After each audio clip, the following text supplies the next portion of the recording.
From Georgetown shore they left at dawn, toward Port Kaituma they rowed. Mothers, fathers, children close, and workers on that road. They carried hope in quiet hands and faces turned toward home. No one knew the evening clouds would leave them far from Nome. The night came down on open water, and fear moved through the dark. Still every heart was holding on to one small waiting spark. Jesus, hold us through the darkest waters. Carry every heart that cannot stand. Give your peace to every grieving family. Lord, keep Guyana in your hands.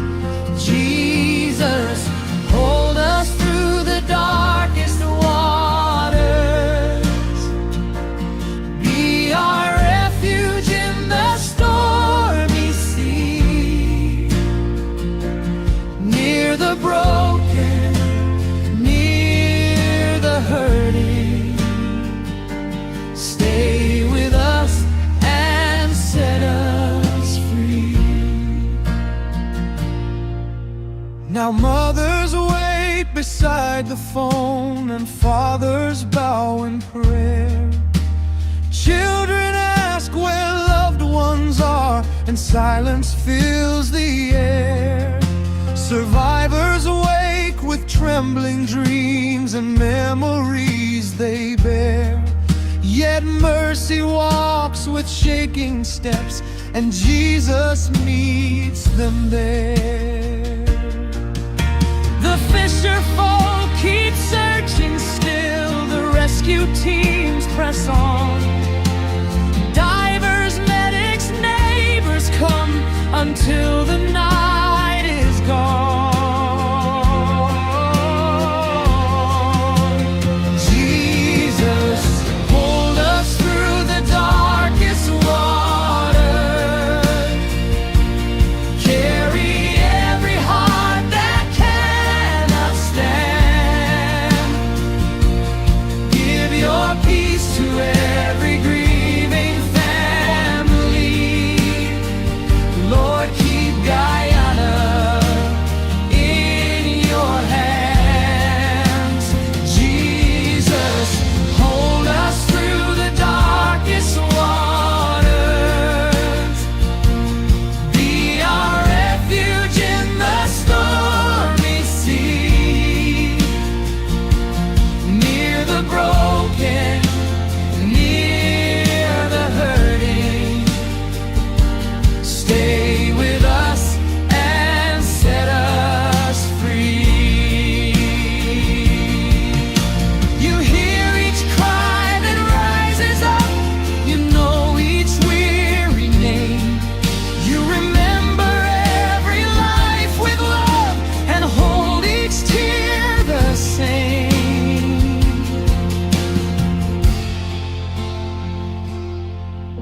When words are gone, you still remain. When reasons slip away, be present in our mourning. Be our strength today. Guyana will not grieve alone. Your comfort will not cease. One day you'll wipe away all tears and lead us into peace.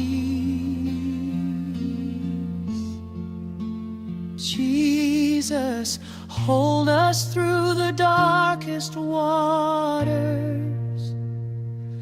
Carry every heart that cannot stand.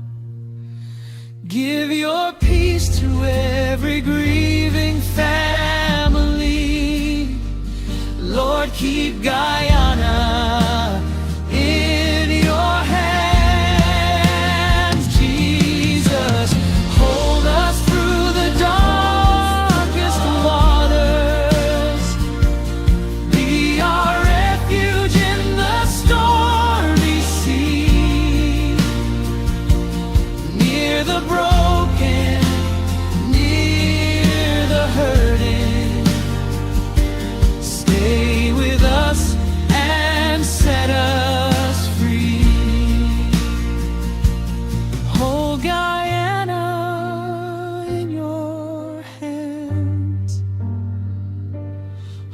the families in your hands.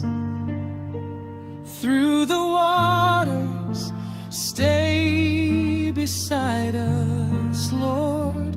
Hold Guyana in your hand. Hold Guyana in your hand. Hold the families in your hand. Through the waters, stay beside us, Lord. Hold Guyana in your hand.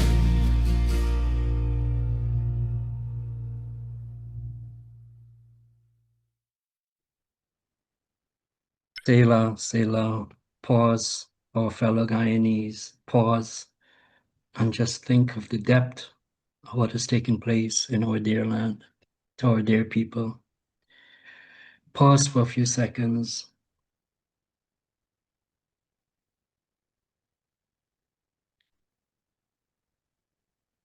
I want to go over to Dr. Ivelaw Griffith, a man of statesmanship, a man of experience, knowledge, to give us his opening comments. Doc? Good evening, Nohar and colleagues, viewers and listeners. I want to begin by thanking you, Nohar and Devin, not only for the invitation and convening this conversation, but for that powerful introductory video.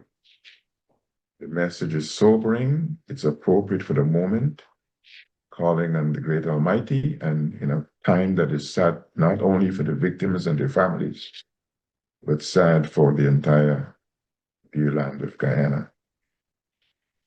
Devin, I want to begin by invoking the words of a great scientist, non-Guyanese, non-Caribbean. You probably know that Albert Einstein, when he emigrated from Germany, spent most of his time living in the US in the state of New Jersey. He operated out of the Institute for Advanced Study in Princeton, New Jersey. And Einstein had a powerful sentence on his blackboard for several decades. I want to tell you what that sentence is and tell you why I'm using that sentence as part of my remarks. Here is what that sentence said. Not everything that can be counted counts, and not everything that counts can be counted. Not everything that can be counted counts, and not everything that counts can be counted. Now, we know that Einstein was a physicist and a mathematician, but he had that statement on his board to remind his research teams that it is not only the numbers that aggregate that really matter, that counts. He was reminding his research teams that you've got to figure out in your research and endeavors of life, you've got to figure out and embrace the things that matter, the things that count. And sometimes the things that matter, the things that count, are not only numerically significant in terms of numbers. So what I'd like to do, Nohar, is to recommend that, yes, we can count the number of victims, the number of bodies, the number of survivors. We can count potentially the number of families impacted. But I want to call attention to a couple of things that I think that count, that matter, in addition to the numbers that we can tally up, the number of things that we can count. There are about 4 or 5 of them. Here is number 1 on my list, but it's not number 1 because of its significance, of importance above number 2 or number 3. I'm listing these things that count, these things that matter, not in a rank order of importance. Respectful treatment of the victims and survivors matters. Counts. Respectful treatment of the victims and the survivors matters, counts. And think of the pain to be endured by the families of victims whose bodies have not been recovered. All the more the significance of respecting those families, those individuals, not just the numbers, the respect that needs to be appropriate. And the respect is not only by compensating them financially. It's wonderful to see that some of the ministries and other entities in Guyana have begun to do counseling. That for me is a significant contribution to the respect factor. Respect counts. Here is another item, another matter that counts. Number two on my list, Nohar, is accountability. Accountability matters. Accountability counts. And not accountability of just the small fry, the people who are in the lower rungs of the hierarchy of responsibility. I think, and I know, I'm hoping that Tim can make some commentary on this. I worry about charging those three individuals with murder. Accountability counts. Accountability matters. But is it only accountability of the captain and two other people that matters? The judgment of the future will rest upon the extent to which the system has allowed accountability to count in a significant way. You may or may not know, Nohar, that Guyana has embraced something called the Nolan Principles. There's 7 principles. Way back in 2017, our nation embraced those principles. Significant among those 7 principles is the principle of integrity, the principle of objectivity, the principle of accountability.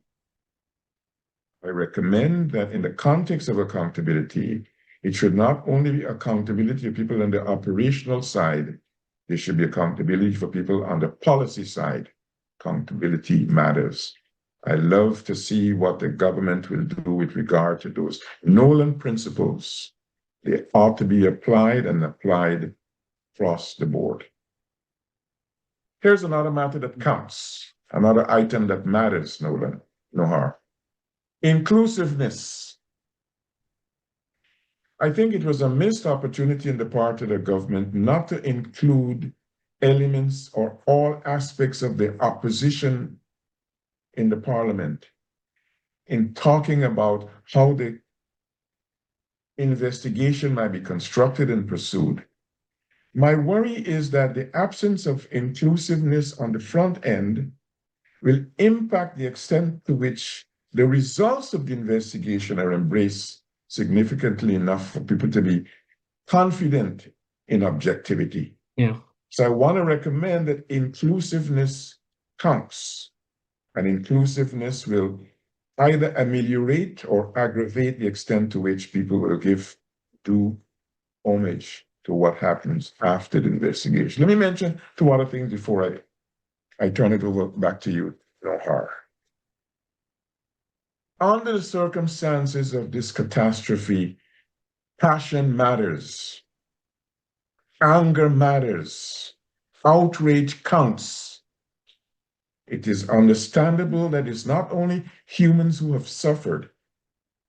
Think of the ripple effect of every member of that family that has lost, what the future earnings, what the future love quotients that are missed. So passion matters, anger matters, anger not only on the part of the families that have been affected, but anger on the part of people who are a part of the extended Guyanese family. Yeah. Passion, anger, outrage matters. I'll mention one other. Civil society engagement matters. And I'm delighted to see that both in Guyana and abroad in the diaspora, civil society have been pursuing and engaging, striking chords of concern, offering suggestions, enabling the powers that be to recognize the depth of concern that people abroad and at home have.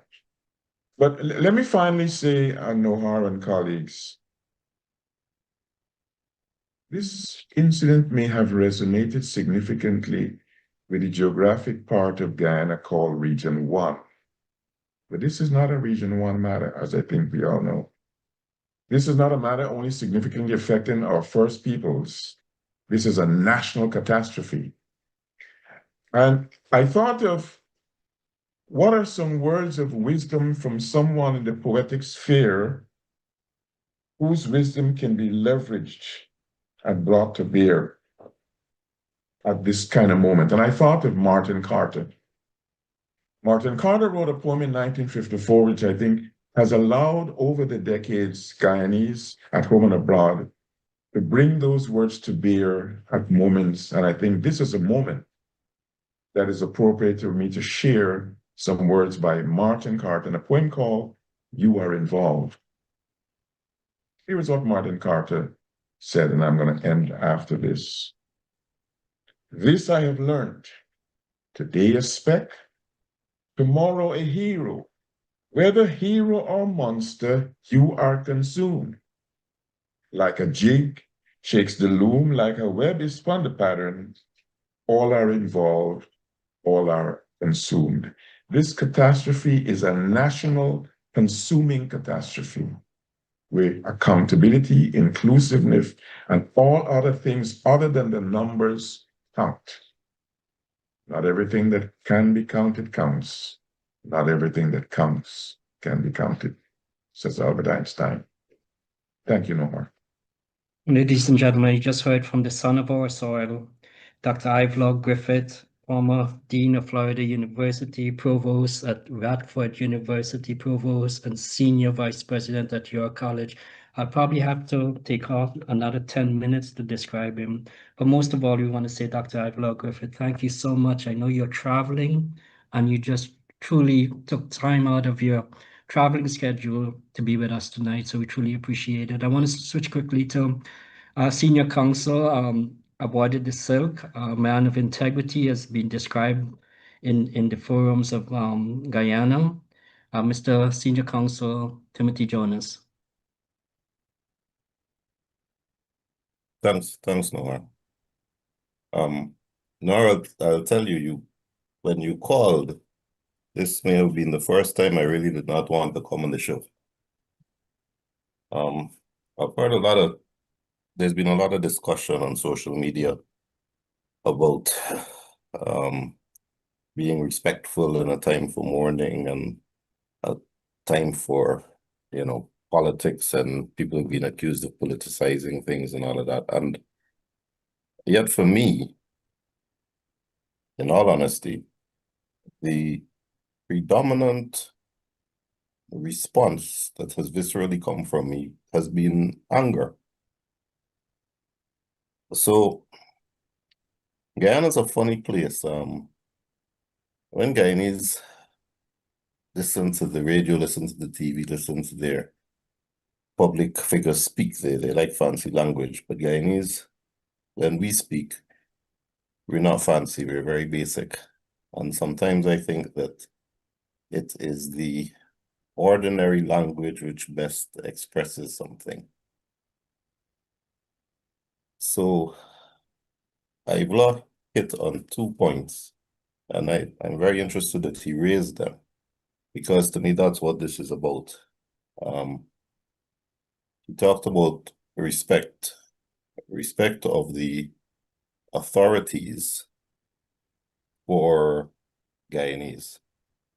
And let me tell you, any just society, any fair society, any just leadership, whether it's a king anointed or a democratic government appointed, the measure of justice of leadership turns on how those in power protect and respect and safeguard the powerless. That's what it's about. It is about how you take measures and create institutions and systems and accountability and enforceability to protect and safeguard and show respect for the powerless. Now,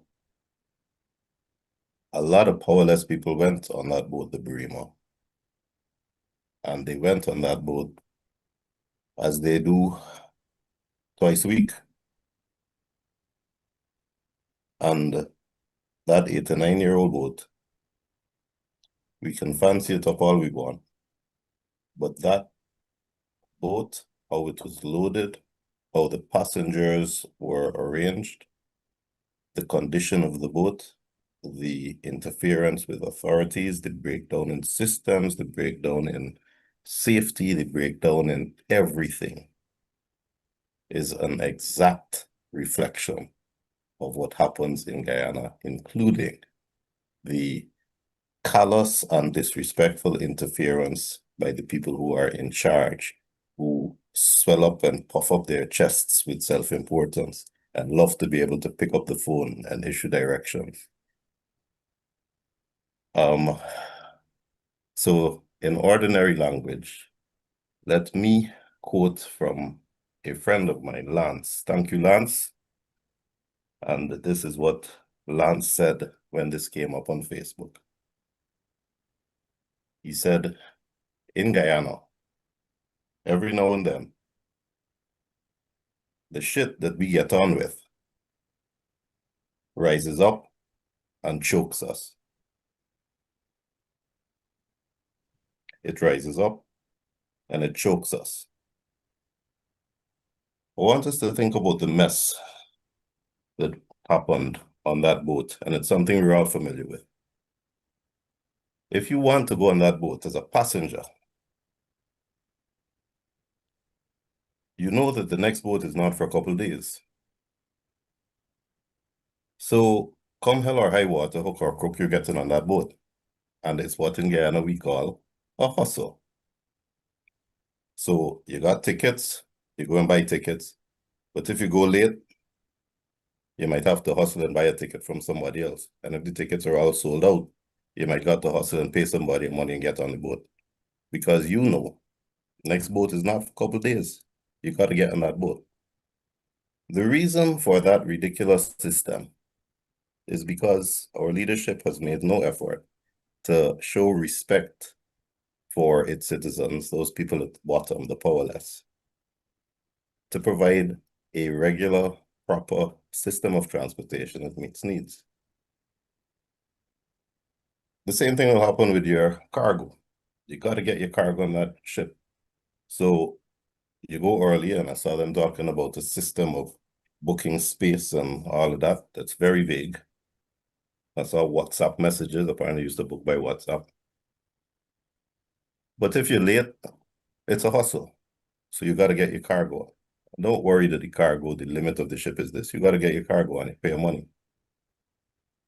I heard one agent say that the government is no different from anybody else. They're a customer if they want their cargo to get on the ship. They're no different from anyone else. There's not Guyanese that believes him. Because anyone who's interacted with him knows that he is one of the worst offenders of that puffed up, self-important pick up the phone and say, hey, hold that boat. 2 ATVs are coming. 2 generators are coming. We got to get them down there. There will be no question about weight limits, timelines. And I challenge any Guyanese to tell me that I'm not telling the truth. So part of the breakdown in the system is, first of all, allowing safety standards to deteriorate. And second of all, interference by the people in charge. And every now and then, the breakdown in those systems and the interference and callous indifference of the people in charge choke us. And that's what happened. When it happens, then we begin to dissemble, we begin to lie. So the first statement I heard was, the manifest showed 130-something passengers. And boat was not overloaded. We all heard that. We all heard one agent say that. Does anybody think that the man in charge who is answering to the people, to the public, should not have made some checks, confirmed, assessed, ensured? No, because the dissembling begins. So that when bodies begin to appear, and those bodies aren't on the manifest, And please remember, I'm not talking about cargo yet. I'm talking about an overloaded boat, but only from the passenger side. We find out that about 70 bodies found, and that half of them are not on the manifest. Half of them. So then Phillips comes out, and Phillips says he sat down, or somebody sat down and watched the CCTV footage and counted the people going on the boat, and it's 179 on the boat. That also is not true.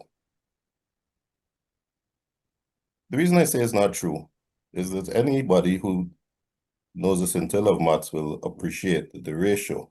If on an average, you see 70 bodies, 70 deceased, and half of them, chosen at random, are not on the manifest, then half of the people on that boat are not on the manifest as a general ratio. And I will wager, when the time comes, that we will discover that if there are 133 people on that manifest, then there are over 250 people on that boat. And that makes me ask the question, why this interference and dissembling by the people in charge? Why the simple thing like raising a boat can't happen? Why are we taking so long? And nobody suddenly talks about the cargo anymore and the hustle with the cargo. And why are these systems so terrible, and why is there no accountability? So my first thought is, we got to talk to the people who are on the boat, running the boat. And here's where, again, total breakdown in systems. And I will challenge anybody to answer this question for me. Next day we hear captain and 2 crew members arrested. Now, I challenge the police to say to me that in the 2-day period after the Barima sank, they did investigations to lend to a reasonable suspicion that an offense of murder had been committed by any of those people. And that what did not happen is that some politician called them to say you got to lock those people up, because those people needed to be removed from access to the media. Again, the mess that we are in will choke us, because we are all aware that there's political interference in police operations, and therefore the police is compromised just like that system where the ship is compromised. We hear that the DPP recommended 72 murder charges. The DPP's office should be embarrassed, should be ashamed of itself. Unless we get our systems right and respect our systems, no amount of money, oil and gas money, is going to help us. We say we throw money at things. There is a new wharf being built at Port Kaituma for however $100 million that began to fall apart because no soil test was done. So somebody in government threw money at a contractor to build a wharf that didn't even last months and is in all kinds of crisis. The wharf had to be built because they bought a ship for over $100 million that couldn't dock at Port Kaituma. What's the point of money if you can't even use it with the common sense that you expect from your average housewife? To budget, to see what's needed, to look at the quality of what you're buying, to make sure it meets your needs. And at the end of the day, our failure in systems and our lack of accountability of our leadership is choking Guyana. That's all I got to say at this stage, Nora. Well, folks, you've just seen Mr. Timothy Jonas, Senior Counsel. Clearly, he's been on this program for so many years, but naturally, his composure tonight shows an in-depth sort of frustration. And if I could go as far as saying, Tim, you're mad. You're very upset. Can I say that about you tonight? Time passes, memories are short.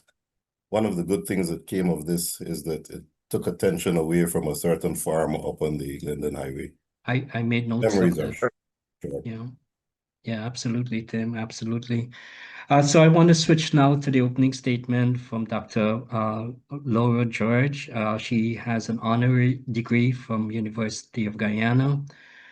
She was recommended by Professor Wazir Muhammad. I've never met Professor Wazir Muhammad, but he had reached out to me expressing how important it is that we have someone from our first people, our indigenous people, that to be a part of this program tonight. So, Ms. Laura George, in the context of the first people, your comments on this?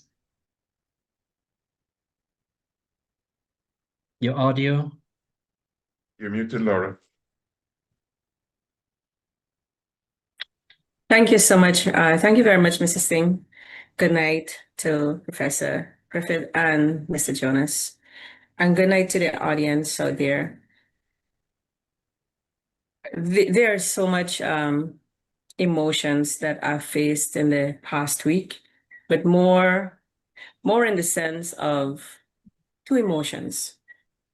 I have been very sad and also very angry. And I have been very sad at the thought that we have, as Indigenous peoples of Guyana, we have this continuous fight to be seen, to be heard, to be included, to be considered just as important as any other Guyanese. And the constant advocacy that I know that I have been doing along with others, other Indigenous peoples, and non-Indigenous persons who've been supporting advocacy for rights protections, respect for Indigenous peoples, inclusion in decision-making at a national level, at a regional level, and in the community level, because many times we've had this situation of policy making done at the national level. And then we have this annual, the National Tushaus Council Conference, the annual conference, where they're brought down to Georgetown. And it gives us the impression that there is inclusion of Indigenous leadership in decision-making, in advocacy, policy development, and all of that. But many times that's not what it is. It is actually bringing Indigenous leaders to Georgetown to give to them. I don't want to say impose. It depends on how it is seen from the perspective of the leaders and the communities. So it's decisions already made by policymakers, by ministers out here and other people, that is presented to the Tushaus.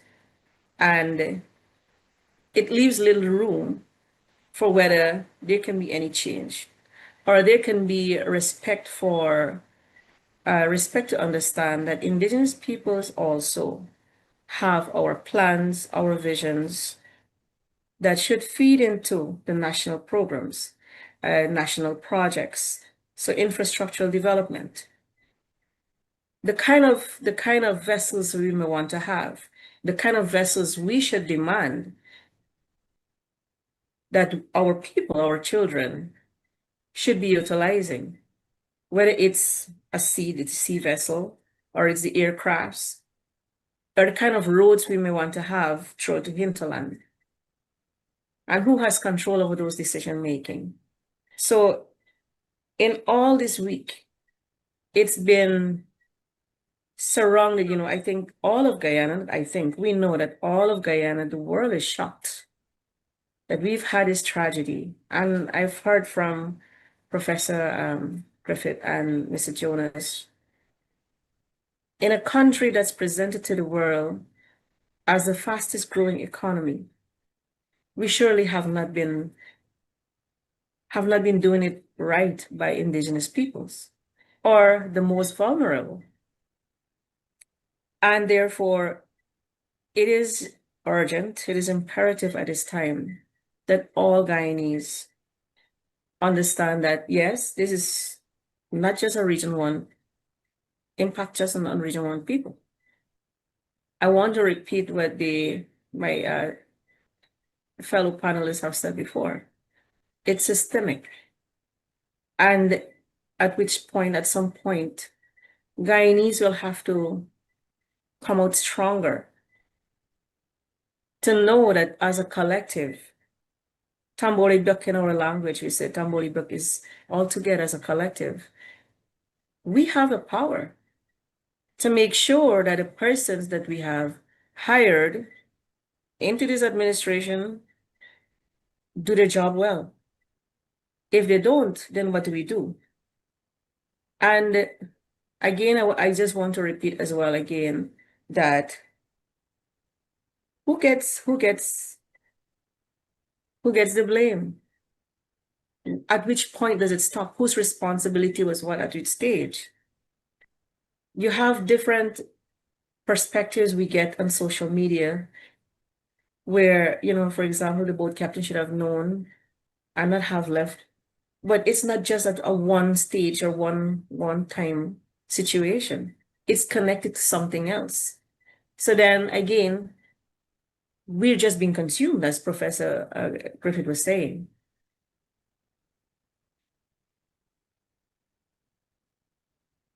Perhaps later in the discussion, I may want to point out that the kind of commission of inquiry should be one that the outcome is truly, it truly leads to justice.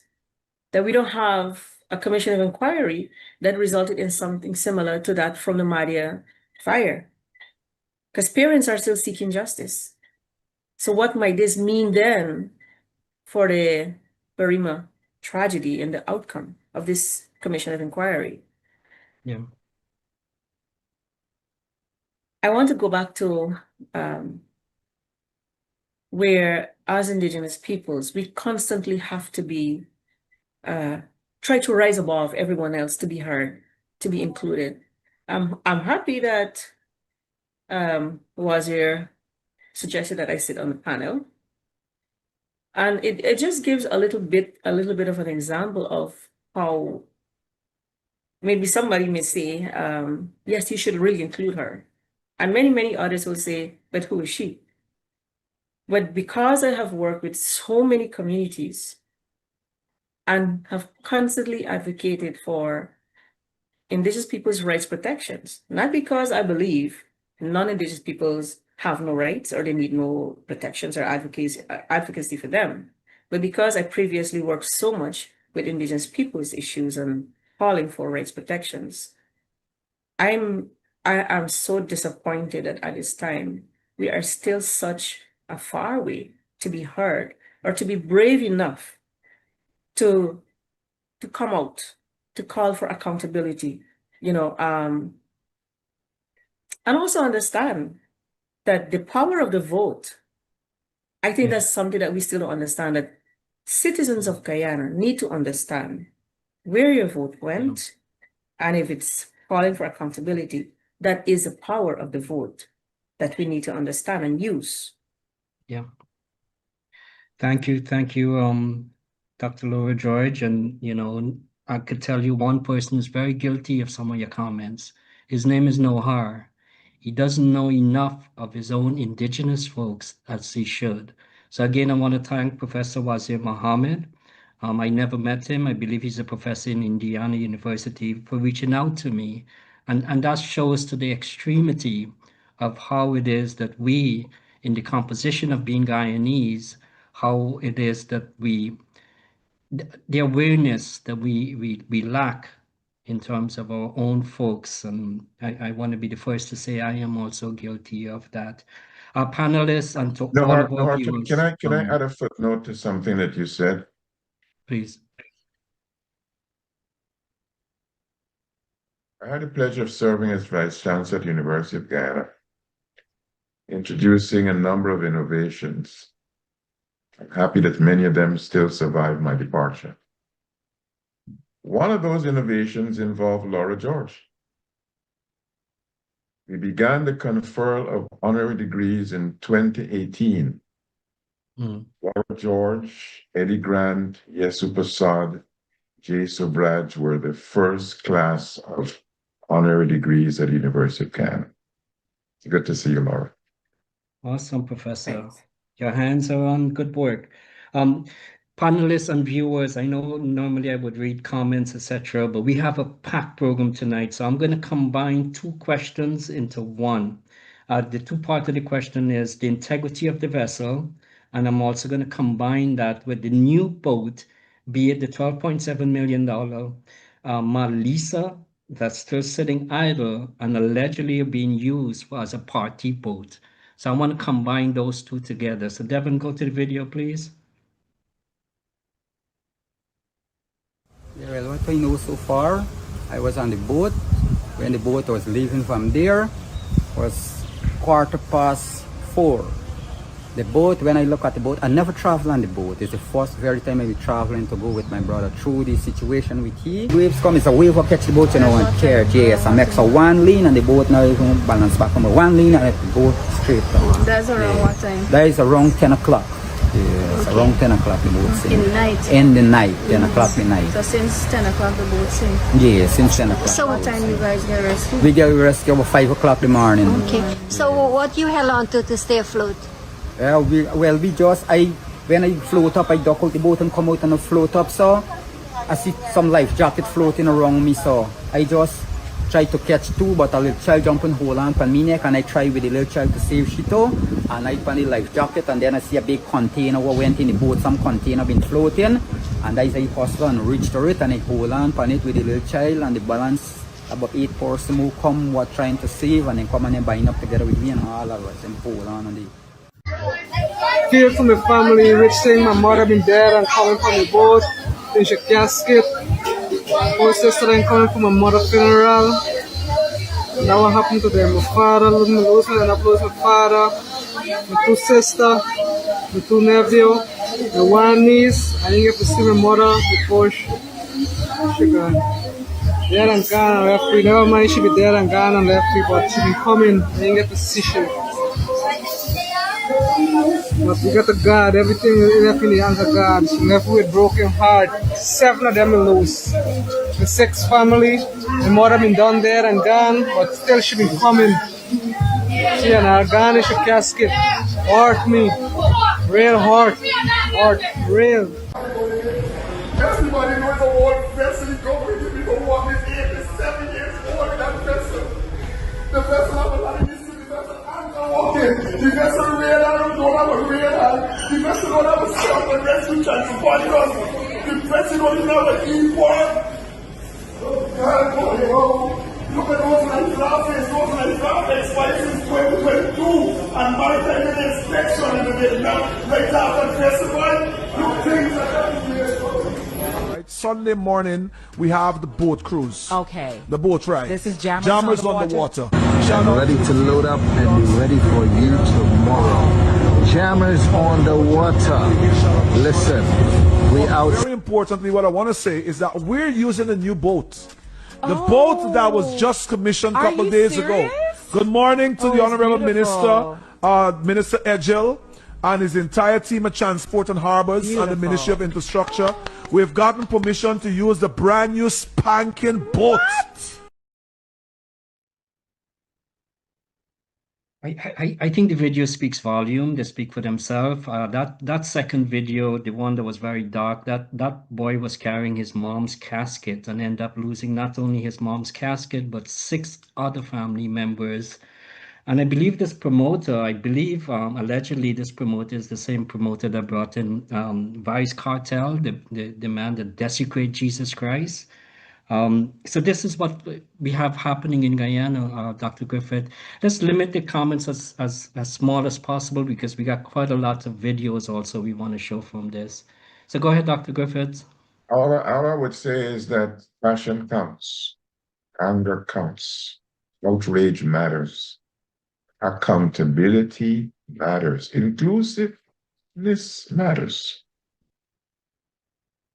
Amen to that. Amen to that. Mr. Timothy Jonas? I saw an interesting post by a bus driver. And I'm directing this at the captain of the vessel.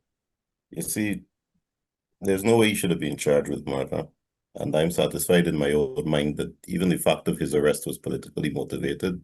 A politician called a policeman, and a policeman gave directions to another policeman to arrest him.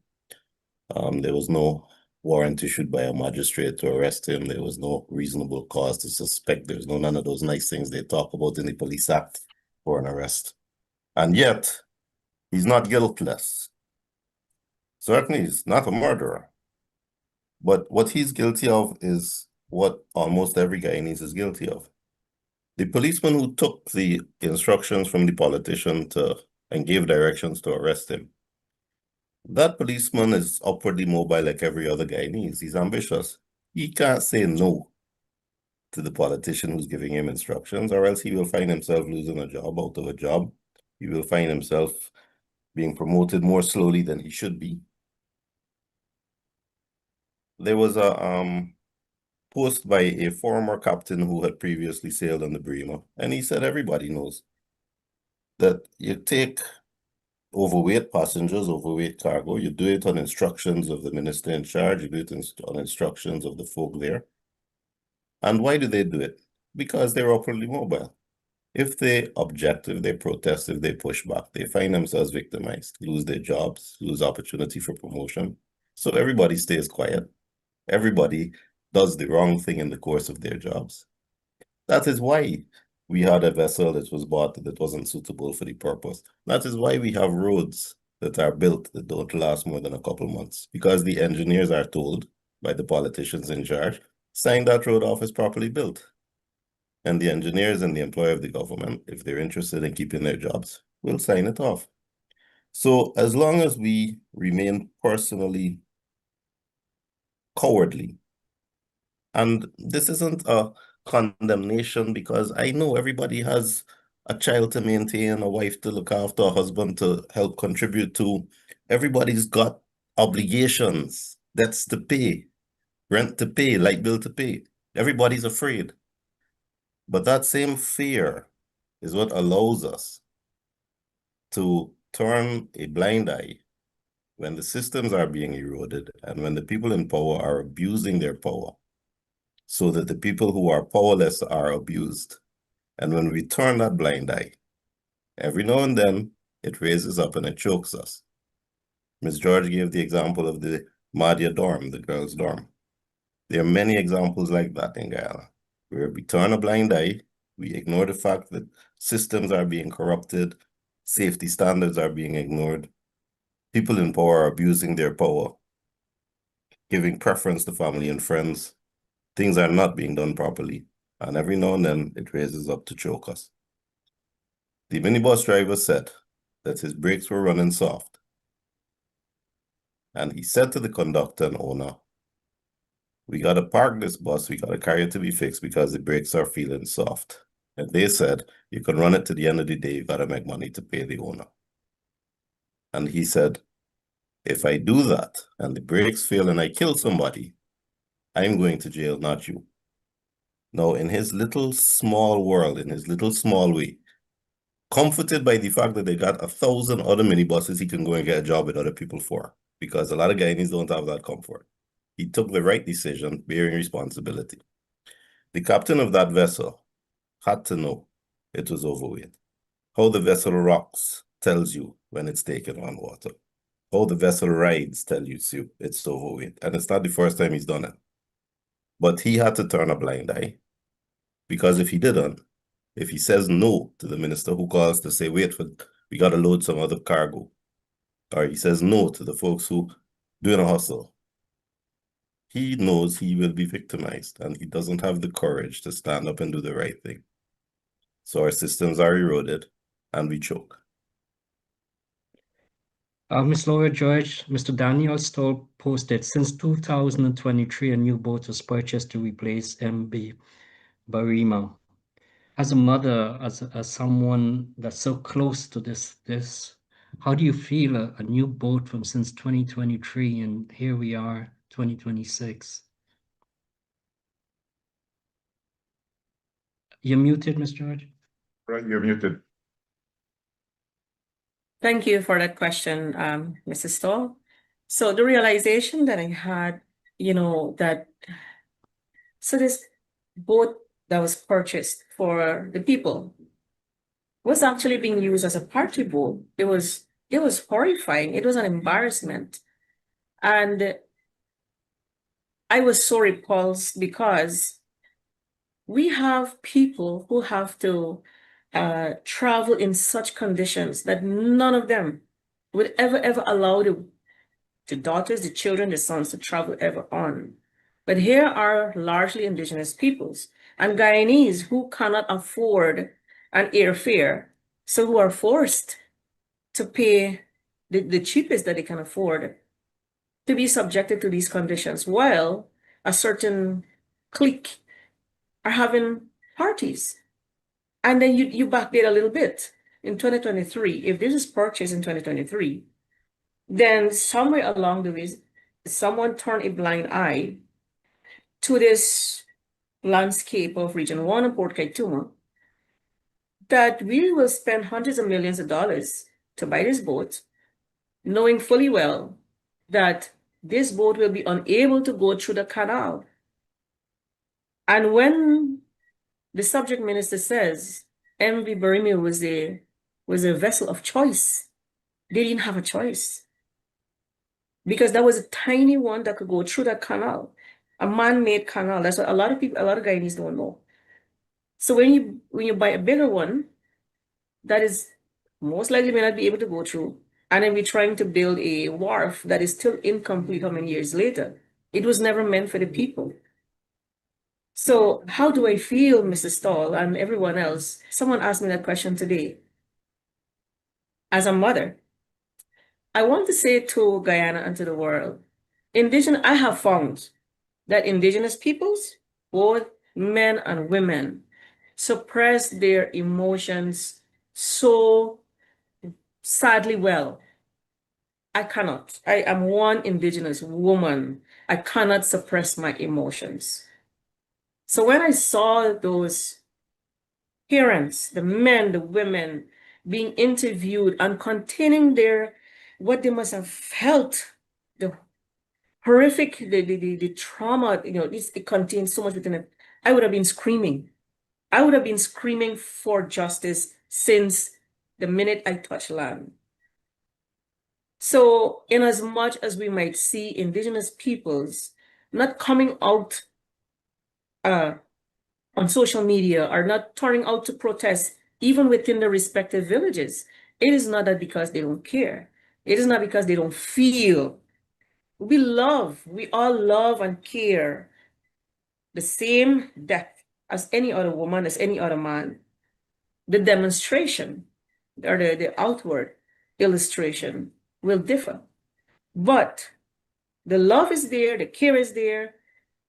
The demands may not be as visible and vocal and emotional as I may want to be, or as non-indigenous men and women may want to be. But the pain cuts just as deep. The trauma cuts just as deep. I am very concerned that there will be many, many indigenous persons who survive this, even their relatives who lost their loved ones, may never have this effective, proper closure that comes, that is because it's lacking from the state. On a general level, social work, social protection, social services for indigenous peoples is almost non-existent, especially when it comes to therapy, counseling, and throughout the country. So again, I want to go back to the time of the Madia dogs. Those children didn't have counseling. If they may have like a day one, on the day one or day two, that was it. But we also separated that from the boys who had to try to save the children, or who were instructed to remove the remains, the burnt remains of the fellow students, children that they play with, that is spending time in the classroom with, were instructed to remove the remains from the site so that they can be transported. Boys lost hair, they were losing hair. There are boys who left school to follow after that, who never went back to high school. So this type of impact is not just contained to one family, just one tragedy. It's systemic. It's this constant, as I was saying, it's this constant experiences of indigenous peoples, this constant experience of injustice. A lot of Guyanese, I think, understand when I speak of injustice, maybe it's just a murder and not murder solved. No, it is the system that does not protect and provide for indigenous peoples and the constant trying to get it right for indigenous peoples. But who does that? Because again, we have isolated communities who may have a regional democratic council that doesn't have that system that responds to them again. Central government is even further. Central responses is even further. So as a mother, I have been horrified. I have been in tears because I can only imagine. And this comes back to accountability again. How do we ensure that there is accountability at every stage? Because there can never be a closure for a mother. And this may be a little harsh, but I want to say it. There can never be a closure for a mom who had to bury her child without a head. And that's just one of the extremes that our people have had to go through. How do we even fix that? Yeah. So it's important for every single minister, every other worker, every single citizen to ensure that we all are included in this, that we all are one and we all can be impacted by a system that doesn't work for us. Yeah. Very impactful All are indeed. involved, all are consumed, Martin Carter. Yeah, yeah, and Miss Laura George, you'll be happy. This may give you a little comfort. I did receive a text today from Miss Sarah Insanali, a Harvard graduate, who expressed how important it'll be for us to do a program, some sort of a therapeutic discussion, counseling discussion for what is really taking place here.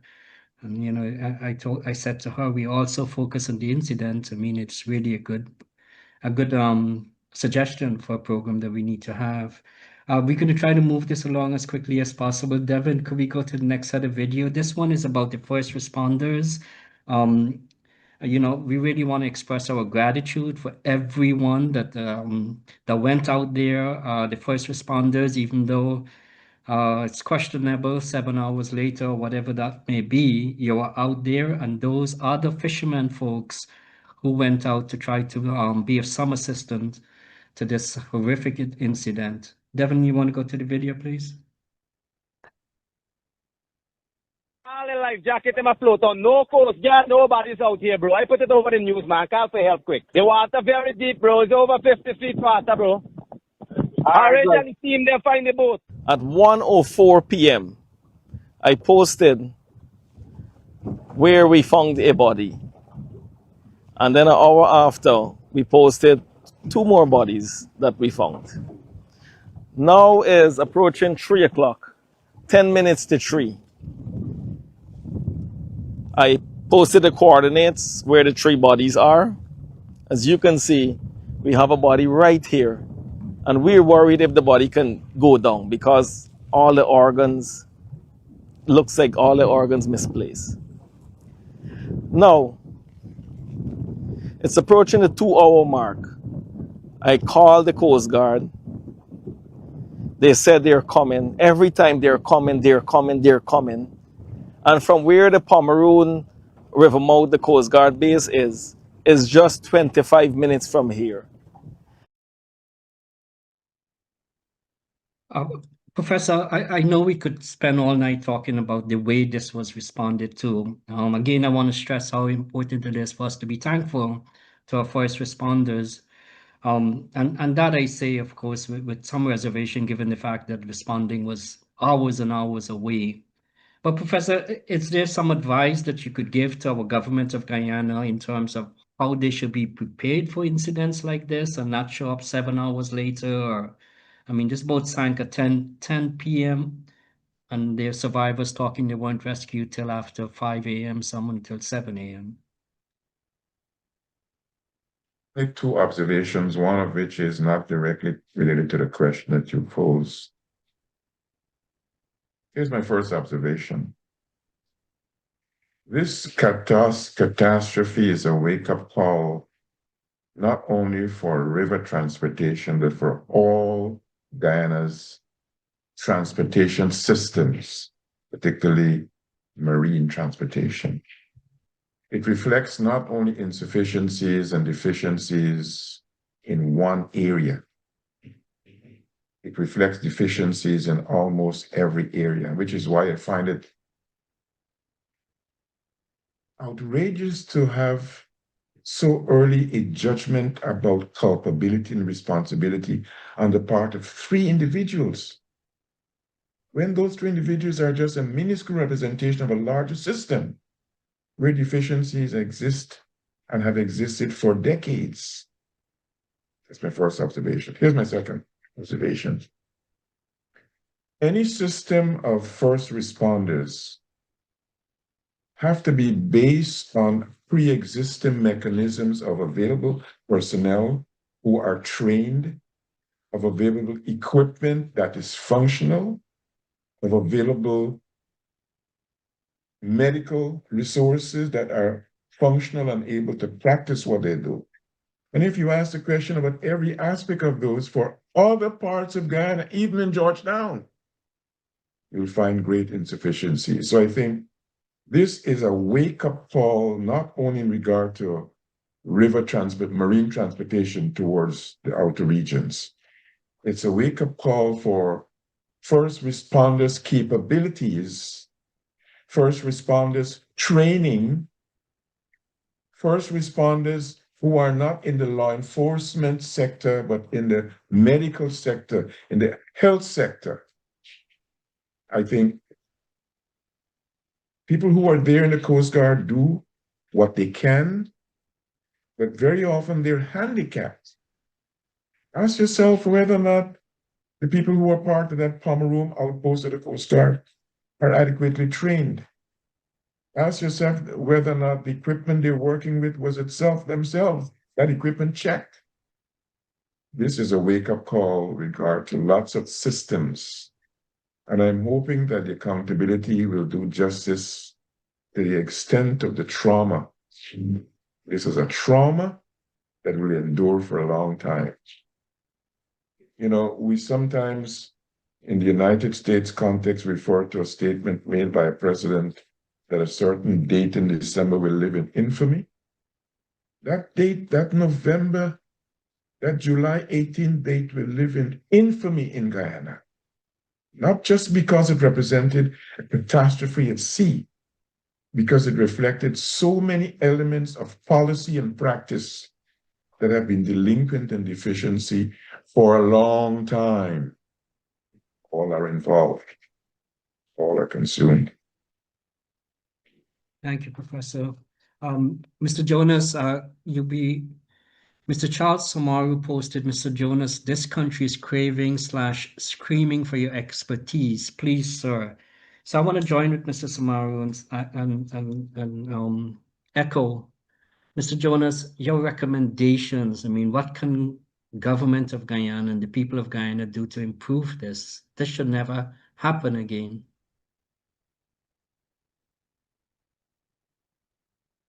You're muted. 2 questions there, no harm, mutually exclusive, and it takes me back to something Ms. George said. You asked what can the government of Guyana do? What can the people of Guyana do? Government of Guyana can't do anything because corruption has been feeding on itself and has been growing and growing and growing. So it needs the kind of leadership that has the courage and the competence and understands the systemic importance to weed out the corruption and to condemn its own ministers, its own people, when you find them guilty of excesses. The one thing that I see in the leading party is loyalty to its own. Come hell or high water, loyalty to its own. So you have a Dharamlal who is getting back into good graces. You have a Wanedja who is still on the job. You have a Indar who is still on the job. You have, notwithstanding examples of failings, notwithstanding public condemnation, you have a loyalty It's almost as if we are immune once we are loyal within the party. And how do you break that? So when you ask what can the government do, the government's doing exactly what it wants to do. It's spending money. It's giving money. It's giving contracts. It's giving more contracts. The war for Port Kaichum isn't the only one. They got wars going on all up and down Region 1. The ship that is being purchased isn't the only one. We're buying helicopters. We're talking about making the GDF, buying planes for the GDF so that they could make trips into the interior. We just passed legislation to make a whole bank so that we could lend money to family and friends. There is no accountability. So if you're asking about what can the government do, I don't think there's an appetite there to fix things. And then you ask, what can the people do? And this is where I smiled to myself when Ms. George was talking about the power of the vote. Because Noah, we've had this conversation. And the reason that there's no accountability at the political level in Guyana is because the people have been faced with the devil in the deep blue sea. They're faced with a party that's increasingly corrupt. On the other side, a party that tried to rig an election. On the third side, a party that used to be hand in glove with the PPP and benefited so enormously that they reek of money even after sanctions because of that association with the PPP. So where do you look for the candidate, the party that the people can look to say, this is our Lee Kuan Yew, this is our person who has the competence, has the skill, and can fix things? In the absence of that, all the political parties need to do at election time is point at each other. And the loyalists have so much material to work with, criticizing the other side, that I'm not seeing that the solution lies in maintaining the status quo. I'm not seeing it. So maybe one of the end results of this thing rising up to choke us is that there may be enough anger that there'll be a shift. But it's so difficult, Noah. It really is difficult. And Mr. Adam Fasad posted, no leadership can change Guyana. Mr. Jonas, only the people can change their destiny. Only what happened in Bangladesh will make a difference in Guyana. Ms. Laura George, I have two more parts that I really want to be able to cover. So with regards to the first responders, any recommendations that you would like to make on behalf of not only the indigenous people, but all pockets of Guyanese? You're muted again. I'm sorry about that. I believe that all agencies need to really put aside this egos of saying who becomes the first responder, because it must be that everyone, it's so organized in the way that when a crisis arises, that there is the various types of responses. The physical response to save the people, whether it's in the interior, in the forest, or in the ocean. In addition to that, what is a response system? Guyana needs to have a response system for psychosocial support, because we cannot wait until, so there needs to be this mental support, physical support, financial support. The hospitals, our hospitals need to be so prepared that when we have a crisis, we just get it going. We're too few of people. So if there's a crisis, then our hospitals should be so equipped. I think I heard someone say the president needs to stop talking about state-of-the-art hospitals, because we are not prepared, not even for the basics that we can respond to our own citizens. In 2017, when I was working at this organization, we had to take matters into our hands when the communities were experiencing this flash flood. And we were so scared that we were horrified. At the last minute, the only thing that one airline could do to give us a seat was one seat, no luggage, specific weight.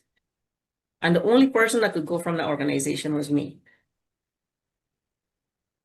We went in, we took in supplies and all of that. It was upon my return, then the government's response was in. I was criticized for calling them out for taking so long to respond. You know, I'm telling you about a situation. I understand the landscape and what happens. Following protocol or the bureaucratic process, they needed to go and do a reconnaissance. I said, how do you do a reconnaissance?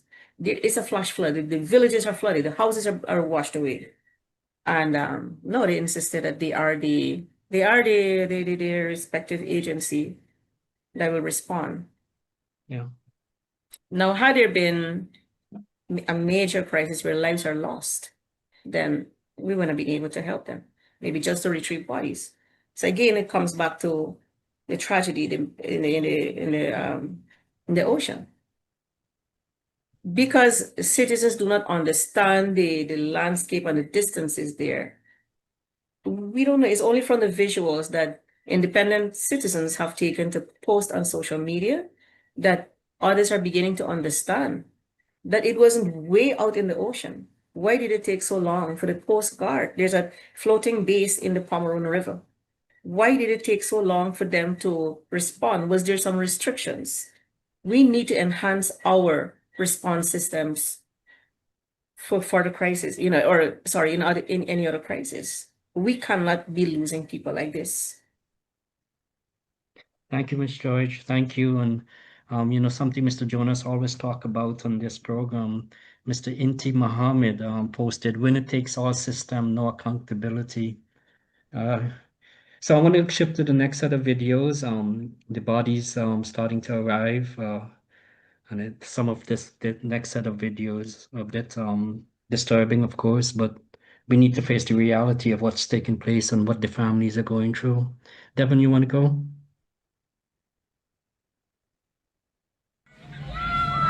Bodies by bodies. Bodies going to Kaituma ba? Hey, the south side.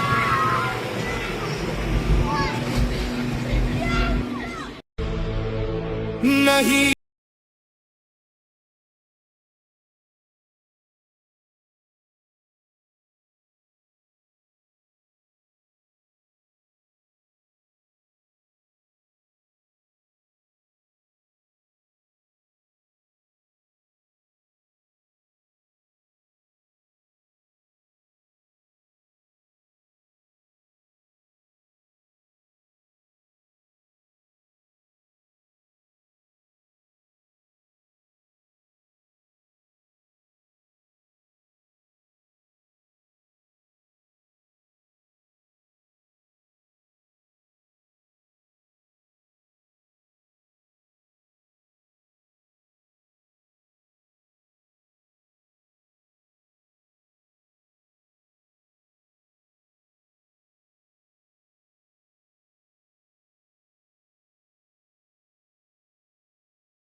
To our panelists and to all of our viewers, you know, Devon and myself have not spent more time on preparing for a program as we have done for this. Some of you may have missed the opening tribute that Devon worked on from Globespan. I hope you stay on at the ending of the program. We will play that tribute again. But, you know, while preparing for this program, some words kept coming into my mind, and I just kind of penciled them this morning. And if you don't mind, I'll just read them to you. It says, Guyana, Guyana, what have you done, my children? Guyana, Guyana, have I not give you gold, timber, bauxite, rare minerals? Have I short you of land that can feed many nations? Guyana, Guyana, have I not dig deep into my depth and give you oil and gas? Guyana, Guyana, where are my sons, my daughters, and saints that will stand for righteousness? Guyana, Guyana, where are we going? You know, I don't think any other, well, let's just say a lot could be said about what is happening in this tragedy. Professor, What do you say? What do you say to the families? I mean, let's make it a little. Yeah, I need to get a few more videos in here, but go ahead, Professor.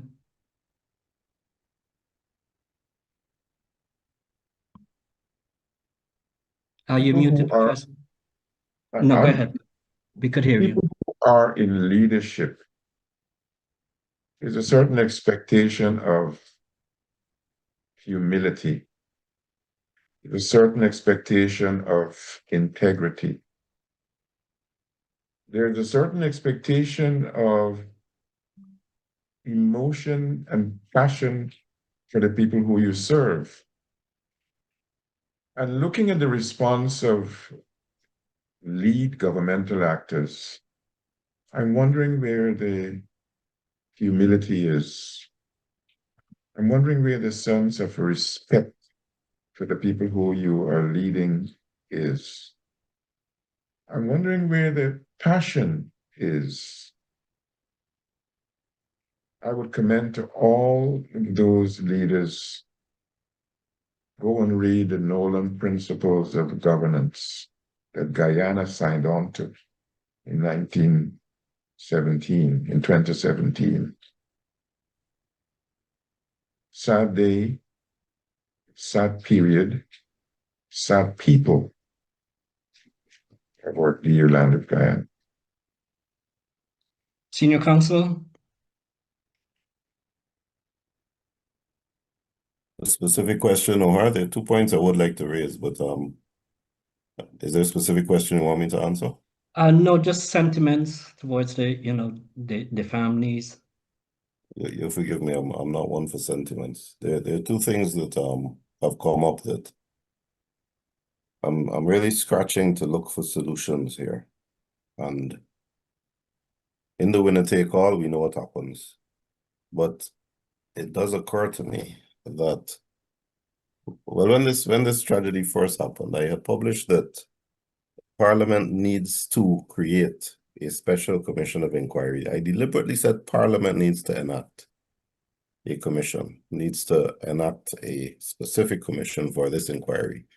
You see, what happens is that there is an act called a Commission of Inquiry Act, in which Parliament has given a general discretion to the president when something happens to appoint people to sit on a commission of inquiry to investigate, subject to terms of reference that the president provides.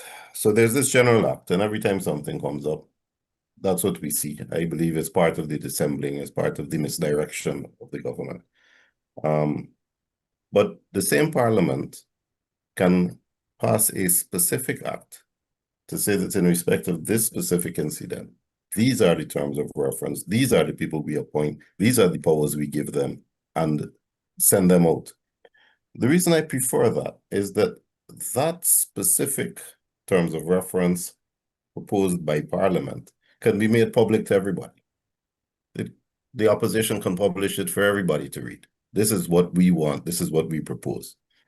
And although they're then in a minority in Parliament, it might be more difficult, first of all, for the government to resist that, rather than what is now being done, which is that the government has unilaterally, through the president, appointed its own commission of inquiry, which I'll talk about.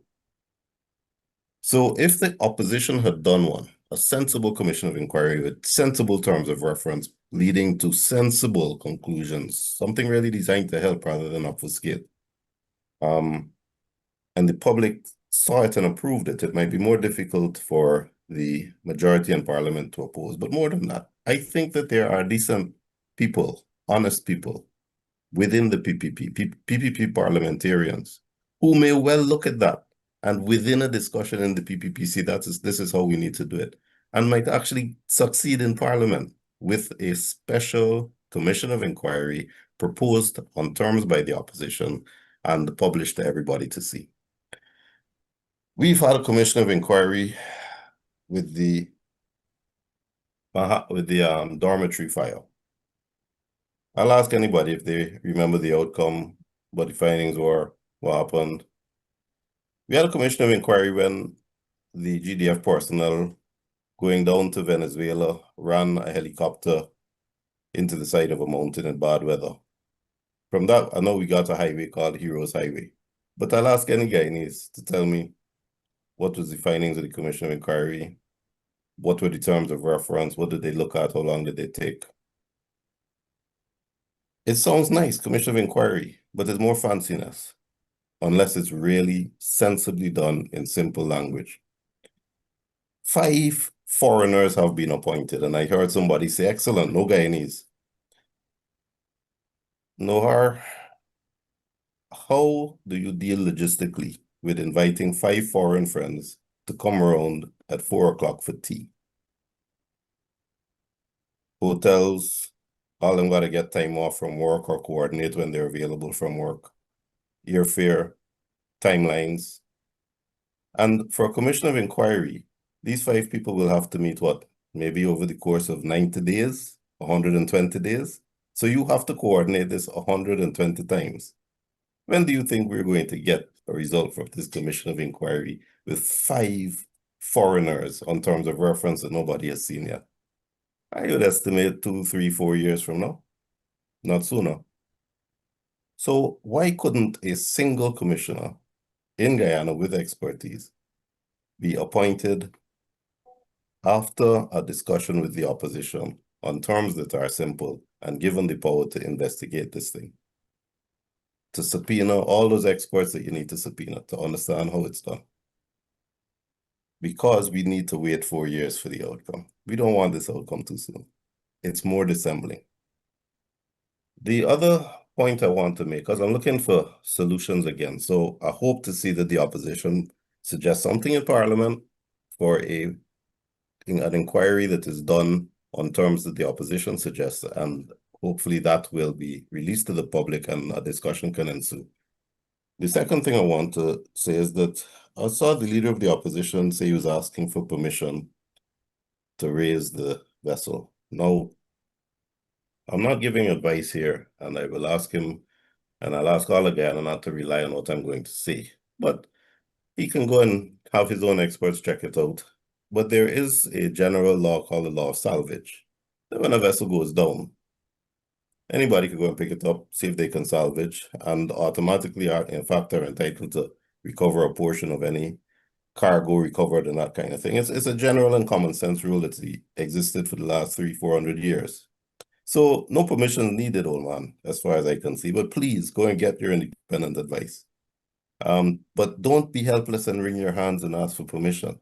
Take an informed approach advised by the experts around you. Make decisions. Don't be helpless and helpless.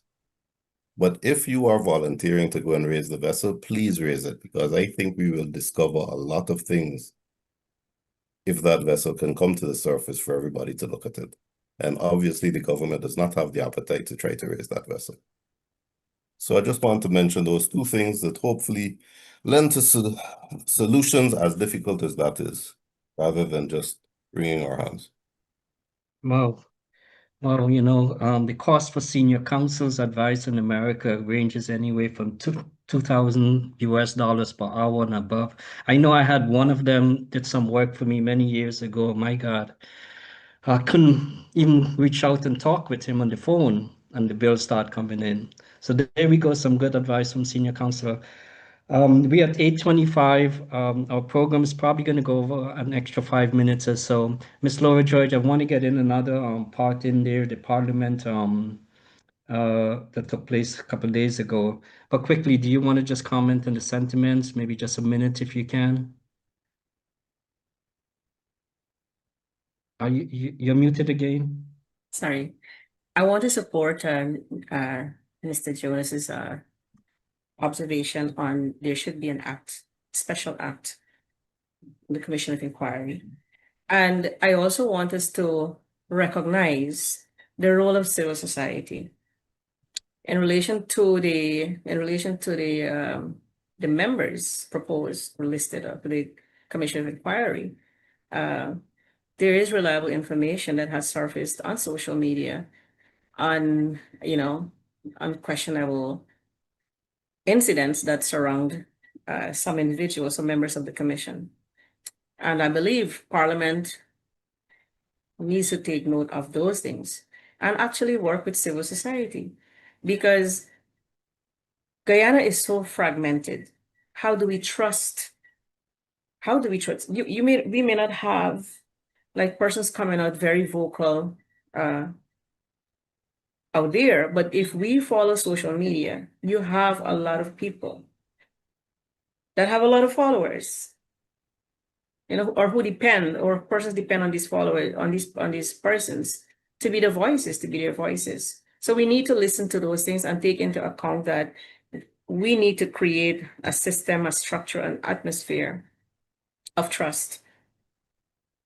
One of the things that I found lacking in the Commission of Inquiry, and what Parliament, what the opposition can also recommend and fight strongly for, is to ensure that there are human rights lawyers on that commission. There is a lawyer that's listed. Doesn't mean that they are human rights lawyers. The human lives have been lost. We need human rights lawyer on that commission. We need a member of civil society on that commission. So it should not have been just a one-off president doing that without the opposition or the leader of the opposition's input. And what do I think of Parliament?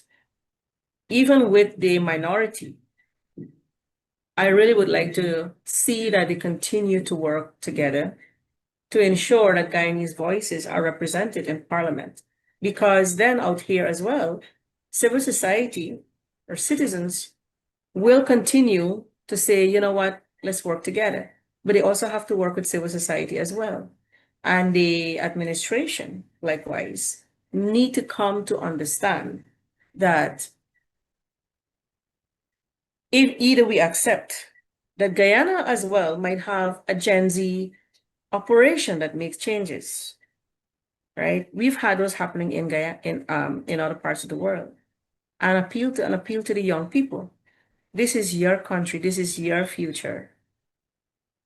Be active, be proactive in our country. Well said. Well said, Dr. Laura. Well said. And I think most of us would endorse a parallel commission of inquiry that would involve civil society and members of Human Rights Association. I'm going to have to combine two videos into one. And then after the video, I'll sort of post my my comments and questions. Go ahead, Devin.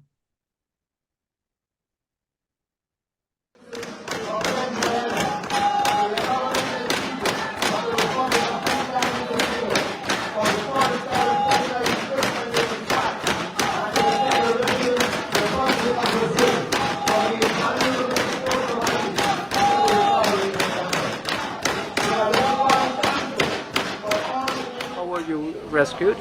How you survived?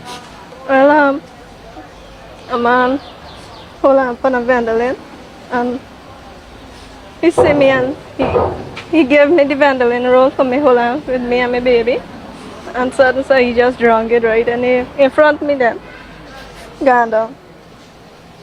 And whole night me hold on the Vandalin with my son. Professor, the point I'm trying to bring out with these two videos is in the first instance, we have our parliament in action. Not sure why that took place inside parliament and not outside, but throughout that whole process, a $55 billion supplementary budget was passed. And I mean, it's amazing during this time, you know, what unveiled that day in parliament. So that's one part of it. And the second part of it, in all of this, a man, a Guyanese, one of our brothers, gave up his life so a mother and a child could be saved. I mean, bringing out the heroism that there are still yet so many good Guyanese people out there. Professor, could you link the two together? You can't link it. They're two parallels, but honestly, there's goodness in our people that we need to find. As Timothy Jonas said, there are good people within the PPP, there are good people within APNU, within WIN, and there are good people within civil society. Guyana needs its saints, its sons and daughters to rise up. Go ahead, Professor. May have said before in a program last year, Nohar, there is this general notion of democracy requiring people to vote national assemblies, parliaments. That's true, that's important. But I think our nation, our National Assembly is a reflection of the fact that having the vote, while necessary, is not sufficient. You've got to look at the practices of that very National Assembly to see to what extent it is inclusive. You rush through a supplementary budget, you rush through approval for a new bank. So for me, it's not only the what of the National Assembly of the Parliament, it's the how. And I think you begin to see the manifestations of so many insufficiencies in our national institutions, one of which is the Parliament. And I'm hoping that not only will the Commission of Inquiry deal with this issue of the catastrophe, but will lead to conversations about other insufficiencies including how the Parliament, how the National Assembly works. That individual who saved that mother and child and drowned, I will suspect is not the only person who would have given up his or her life at that incident to save others. When the final count is done, if there is ever a final count, I think the heroes and sheroes will be recognized as a people, some of whom did not survive the incident, some of whom are heroes and sheroes that are unnamed. Wow. Lots to be said for the first responders, but I think it would behoove the system to have an audit of all the various elements in that national responding mechanism. I'll stop there, Noah. You know, I'm just forced to read this one here. Sorry, Tim. Monroe posted, "Where were you jokers when APNU PNC was stealing the election at the time? You were all dumb." Mr. Prasad, I think you really need to get your facts straight. I mean, you're calling a well-accomplished doctorate, a senior counsel, Silk accredited doctor, an honorary doctorate, Miss Laura George. And you're also saying, where were they? Timothy Jonas was on the streets. Globespan was there bringing in the PPP and all different participants to talk on Globespan about the election. So do get your facts straight, especially at a time like this, that you would post such a comment. Mr. Timothy Jonas, we'll try to wrap it up as quickly as we can. Your comments on those two relative videos? The truth just doesn't matter to some people, eh? So if the truth doesn't matter to you, we never find a solution. I think that what we saw there in Parliament showed a callousness that is problematic. By that time, the opposition had had more than a week, about a week, to draft up a proposal for its own commission of inquiry. I didn't see any of that work being done. Now, if you want to pretend that you rank among the leadership of the country and you want to go and sit in Parliament and fancy yourself up with the letters MP after your name, the least you could do is a bit of work to earn it. And I really had hoped that by the time they got into Parliament, there would be in the public domain a draft of terms of commission of inquiry that they were proposing, because that's the best way forward in a horrific situation. Banging plastic containers on a desk to protest against an equally callous application to get more money, I think it was $50-something billion out of the National Fund. Again, the money's there, the money's going to be spent. Don't ask for accountability. But what we see there is really a reflection of who we are, where we are. And the question then has to be asked, how can we fix it and where can we go from here?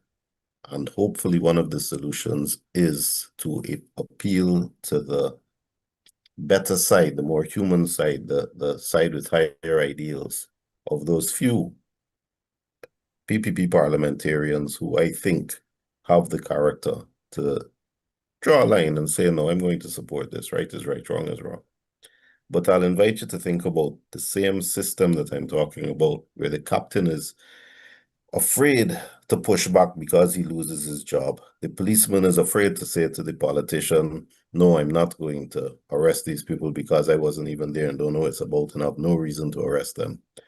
And a parliamentarian cannot say to the leader of the party, man, I don't agree with you, I'm voting the other side, because the leader of the party has the right to immediately fire that parliamentarian. So to take that step, you have to expect victimization if you do the right thing. And the question then is, are we courageous as a people? And the irony is that what you describe and the accounts we have heard of those powerless people at sea shows levels of courage that you simply do not see among the rank and file of our leadership. People who are strong, self-determining, self-sufficient, often in the agriculture and in the mining and in the timber industries, doing their own work, coming home to give money to their families, but when the time comes, are willing to stay up, treading water all night, holding an 18-month baby on top of the only floating object, and taking turns to keep that baby there as their feet getting cold and getting numb. The one man spoke on the same show earlier about the child who grabbed around his neck and he found a life jacket for that child and took that child to somewhere. You see those incidents of courage that are done spontaneously by people who instinctively are better fiber, better quality than those same people that we see in Parliament. Thank you. I don't know how to resolve that more. Mr. Lord George? We owe it to the children. We owe it to our children. We owe it to all Guyana. I listened to one of the interviews of a child who helped to bring an older child as well to float. You know, she had to help her. And I'm in my ever eyes getting more big, and I'm like, oh my gosh, like how then we are so obligated to make it right for our children. I have this recommendation.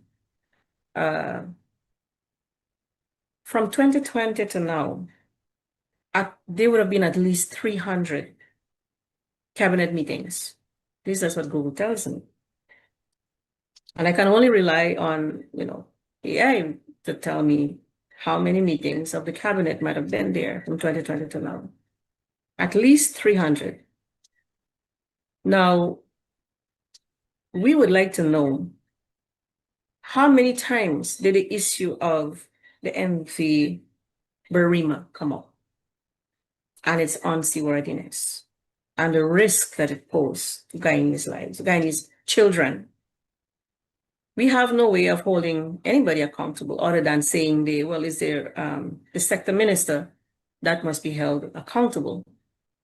But it's not just the one sector minister alone, because then where were the ministers? Where were their voices? What were their positions? What were their recommendations at the cabinet meetings? So everyone has to be held accountable. The recommendation that I would like to post through this forum or this panel is that the cabinet's meetings, the minutes of those cabinet meetings, and any other report that Guyanese can use to hold these persons, wherever public officials, accountable, must be done. And I would like that to be something that all Guyanese also call out for. And in relation to any memorial site, it should not be the vessel remaining at the bottom of the sea as a memorial site. No. We need to follow all course of actions and process to ensure that our children receive justice, the families receive justice. Because this is horrific. It's an embarrassment. So in relation going forward, that is something that I would like to make.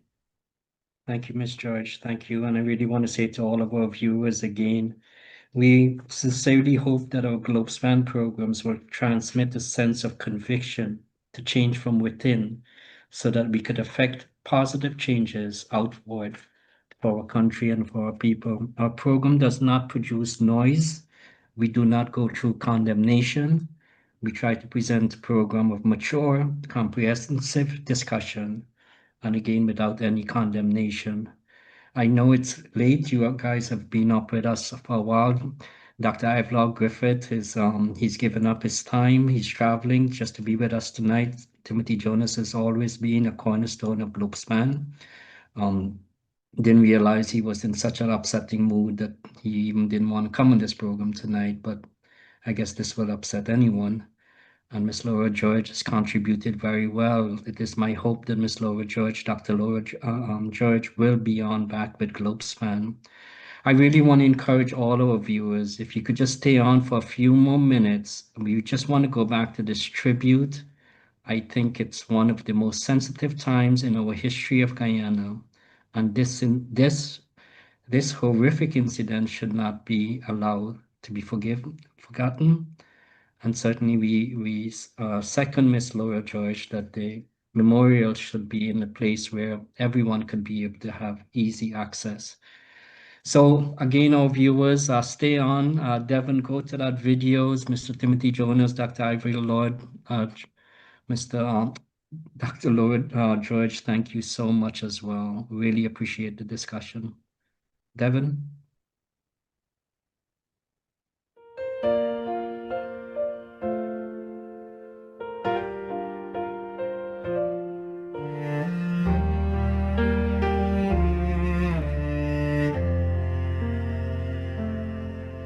From Georgetown shore they left at dawn, toward Port Kaituma they rode. Mothers, fathers, children close, and workers on that road. They carried hope in quiet hands and faces turned toward home. No one knew the evening clouds would leave them far from Nome. The night came down on open water and fear moved through the dark. Still every heart was holding on to one small waiting spark. Jesus, hold us through the darkest waters. Carry every heart that cannot stand. Give your peace to every grieving family. Lord, keep Guyana in your hands. Jesus, hold us through the darkest waters.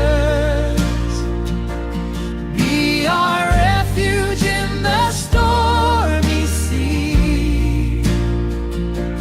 Near the broken, near the hurting. Stay with us and set us free. Now mothers wait beside the phone and fathers bow in prayer. Children ask where loved ones are and silence fills the air. Survivors wake with trembling dreams and memories they bear. Yet mercy walks with shaking steps and Jesus meets them there. The fisher folk keep searching still, the rescue teams press on. Divers, medics, neighbors come until the night is gone. Jesus, hold us through the darkest water. Carry every heart that cannot stand. Give your peace to every grieving family. Lord, keep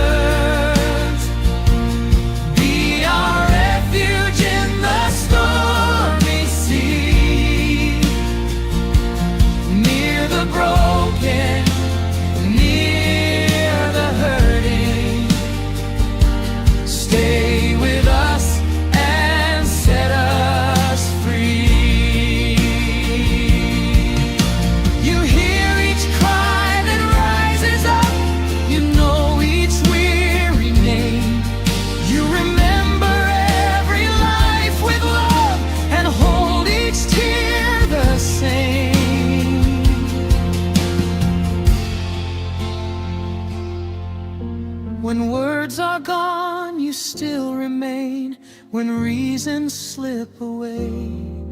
Be present in our mourning, be our strength today. Guyana will not grieve alone, your comfort will not cease. One day you'll wipe away all tears and lead us into peace. Jesus, hold us through the darkest waters. Carry every heart that cannot stand. Give your peace. Our sincere condolences. Our heart goes out to all the families that is being affected, not only with this horrific incident, but including Madia, including the indigenous that was thrown out of the bus and left in the savannas stranded because they wanted to go to a political meeting. To all the things that has happened in Guyana, I say the sons, the saints, and the daughters will rise up one day to make Guyana a better land for all of us. Professor Griffith, thank you so much. Senior Counsel, thank you so much. Miss Laura George, it is such a pleasure to have this program tonight. Any final comments by anyone? Well, maybe I'll just end where I began by reminding us of the powerful words of Albert Einstein. Not everything that can be counted counts, and not everything that counts can be counted. And that for me, there are a couple of things that count, that matter. Respectful treatment of the victims and their families matters. Accountability matters. Accountability counts. Inclusiveness matters. Inclusiveness counts. Passion, outrage, anger, they all matter. Think of those families, some of whom lost several members of their family in one incident. You saw the video, one guy, not only did his mother's casket sink, he lost 6 members of his family in one incident. How can you not expect passion and anger to be there? Civil society engagement counts. Remember the words also of Marshall Carter. Thank you, Nohar. Senior Counsel?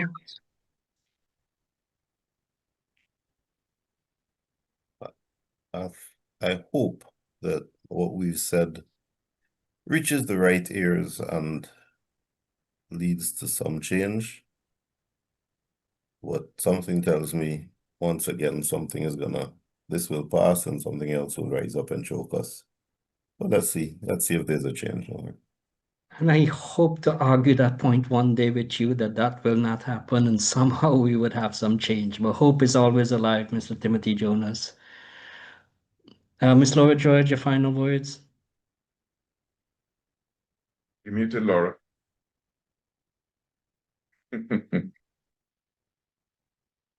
I want to call out to indigenous peoples in Guyana to claim your spaces, your rightful spaces in Guyana. I have constantly said to communities, we have an obligation to protect our children, to protect our women. We have an obligation to make it safe, to make a safe space for Guyana, for our children in Guyana. And I want to repeat myself to remind us that as Guyanese, we have rights. We have responsibilities as well. And if you don't do it, if we don't do it, if we don't say it, nobody's going to do it for us.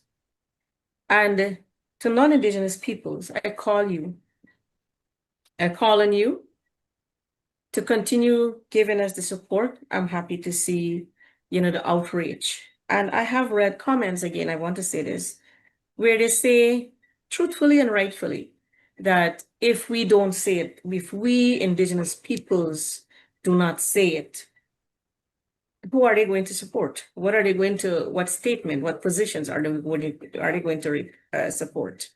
So I just want to say thank you to them. And I want the families to know in whatever spaces that I may be and coordinate with others to lend whatever kind of support that I think I can do that only to the extent that I can. Thank you for having me. And thank you to those for joining us. And I really would like Guyana to continue to hold the leadership accountable. And I heard Mr. Jones and everybody else say that people are scared to come out. They're intimidated. But if we don't say it, then who's going to say it for us? We like to say that, it's only when we know that when it's my back door, then I know that, this is at our back door. This is on our backyard. Then what are we waiting for? Peacefully, truthfully, and very passionately. Let us continue to ensure that there is justice, there is accountability, and that there is inclusion. That there is inclusion in the call for justice in the processes.